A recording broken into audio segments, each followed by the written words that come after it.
Good evening mga kapuso! Hanggang saan nga ba ang kaya niyong gawin para sa kaibigan? Magkakalaman na sa Lunes, June 23 sa pagsisimula ng Kapuso drama series na My Father's Wife. Ang mga dapat abangan sa chika ni Lars Santiago.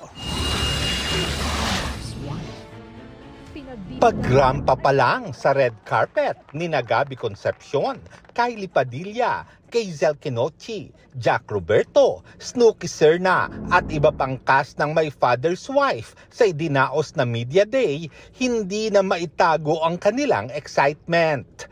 Sa darating na Lunes, pagkatapos ng It's Showtime na, mapapanood ang inaabangang GMA Afternoon Prime series. I heard from press and everybody na very promising daw yung show namin. It's nice to know kasi alam kong maganda yung pinaghirapan naming show. Excited, parang ang bilis ng panahon. Mag-i-air na ulit agad kami. And I can't wait for you guys to meet our characters. Nakataba ng puso. Grabe yung support ng mga tao, yung mga compliment nila sa show. So, lalo kami na-excite. Abangan ninyo ang aming mga susunod na pagsasama dahil meron po kaming gagawin and that's a surprise. Dahil may ilang buwan na silang nagte-taping, hindi lang kilala, kundi kabisado na rin nila ang ginagampanan nilang karakter. Yung aking character, si Minda, touched ako sa character niya and I admire the character and as I also am challenged to portray her.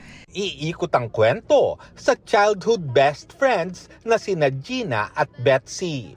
Ginagampanan ni Kylie at Kaizel. Mayaman pero mabait at mapagbigay si Gina. Samantalang mahirap lang si Betsy pero makasarili at gustong matikman ang magandang buhay ng kaibigan.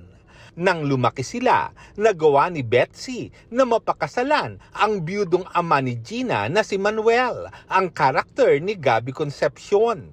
At doon magkakaroon ng matinding labanan ang dating magkaibigan na ngayon ay mortal na magkaaway. Mga pangyayari sa buhay na ayon sa mga bida, nakita na raw nila mismo na nangyari sa tunay na buhay. Meron akong kaibigan kasi na parang similar yung situation nila. Oh, wow.